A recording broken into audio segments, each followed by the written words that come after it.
Isang mapagpalang araw sa ating lahat mga kapatid. Ako muli si Adrian Morales at ito ang aking daily devotion patungkol sa topic na ano ang tunay na katauhan ng Antikristo o Antichrist. At ang Bible verse natin ay 1 John chapter 2 verse 18. At bago tayo magsimula ay alamin muna natin kung ano nga ba ang Antichrist. The Antichrist is often thought to be a future, singular, global tyrant who will be ruling and deceiving the world. In the future, he expects to initiate massive persecution and cause great tribulation. However, according to the Bible, the Antichrist is described as a false teacher who lived in the first century and thought that Christ did not come in the flesh. At ang nilalaman ng ating Bible verse ay, mga anak, huling oras na, gaya ng inyong narinig, na darating ang Antikristo. Kahit ngayon ay lumilitaw na ang maraming Antikristo, kaya nalalaman nating huling oras na. At para naman sa ating unang teaching ay the Antichrist was mentioned only in 1st and 2nd John. Sinasabi rito na ang mga Antichrist ay nababanggit o mababasa lamang natin sa aklat ni Juan, ika-1 at ika-2, at wala na sa ibang parte ng Biblia, kung kaya mahalaga ito na aralin at pagbulayan.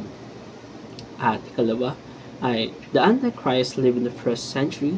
Sinasabi naman dito ay ang mga Antichrist ay hindi isang future figure lamang, bagkus siya ay namumuhay na sa kapanahunan pa lamang ni Juan. At marami ng Antichrist noong first century pa lamang. Ayon din sa 1 John chapter 4 verse 3, at ang bawat espiritong hindi ipinapahayag si Jesus ay hindi sa Diyos. Ito ang espiritu ng Antikristo na inyong naririnig na darating at ngayon nasa sanlibutan na.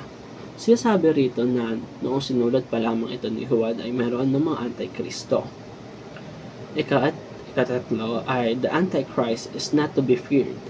Sinasabi rito na hindi tayo dapat matakot sa mga Antichrist sa kadahilanan na walang ipinapanganak sa hinaharap. Ang sinasabi sa Biblia naman ay ang Antichrist ay mga nangangaral ng mali o false teacher na hindi naniniwala na si Kristo ay nagkatawang tao at bumaba sa langit upang iligtas ang sanlibutan. Ayon naman sa 2 John verse 7, maraming mandaraya na lumitaw sa sanlibutan. Yung mga hindi kumikilala na si Kristo ay naparito sa laman. Ito ang mandaraya at ang Antikristo. Sinasabi rito na mga Antikristo ay nangangaral na hindi naparito si Kristo sa laman o dinaraya ang mga mananampalataya ni Kristo.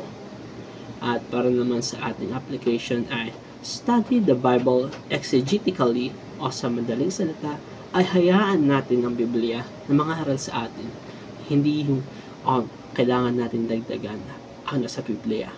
At ayon naman sa 2 John verse 8, ingatan nyo ang inyong sarili upang huwag nyong maiwala ang mga bagay na aming pinagpaguran, kundi upang tumanggap kayo ng lubos na gantimpala.